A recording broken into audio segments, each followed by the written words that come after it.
যুদ্ধ পরিস্থিতির কারণে এবার বড় ধাক্কা আসতে যাচ্ছে বিদ্যুৎ বিলে, যার ঝটকা লাগতে পারে হাট বাজার সহ নিত্যপণ্যে। এতে বেশি বিপাকে পড়বেন খেটে খাওয়া মানুষ ও মধ্যবিত্তরা। মধ্যপ্রাচ্যের যুদ্ধের কারণে আন্তর্জাতিক বাজারে জ্বালানি তেলের দাম বৃদ্ধির প্রভাবে বাংলাদেশে ফার্নেস অয়েলের দাম ইতোমধ্যেই প্রায় ৩৫% পর্যন্ত বৃদ্ধি পেয়েছে। এর ফলে বিদ্যুৎ উৎপাদন ব্যয় বেড়েছে এবং সরকারের ভর্তুকির বোঝাও বাড়ছে। আর তাই বিদ্যুতের দাম বাড়ানোর সিদ্ধান্ত নিচ্ছে সরকার। দাম বৃদ্ধির লক্ষ্যে এরই মধ্যে উচ্চ পর্যায়ের মন্ত্রিসভা কমিটি গঠন করা হয়েছে। পরিস্থিতি সামাল দিতে বিদ্যুতের পাইকারি ও খুচরা দুই স্তরে মূল্য পুনর্নির্ধারণ করবে এই কমিটির। এসব তথ্য তুলে ধরে প্রতিবেদন প্রকাশ করেছে দৈনিক নয়া দিগন্ত।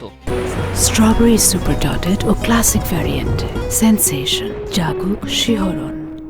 সূত্র বলছে সরকার প্রতি বছর বিদ্যুৎ খাতে বিপুল পরিমাণ ভর্তুকি দিয়ে থাকে। তবে বৈদেশিক মুদ্রার রিজার্ভের উপর চাপ, আমদানি ব্যয় বৃদ্ধি এবং বাজেট ঘাটতির কারণে এই ভর্তুকি দীর্ঘমেয়াদে বহন করা ক্রমেই কঠিন হয়ে উঠছে। ফলে বিদ্যুতের মূল্য সমন্বয়কে অনেকটাই অনিবার্য সিদ্ধান্ত হিসেবে দেখা হচ্ছে।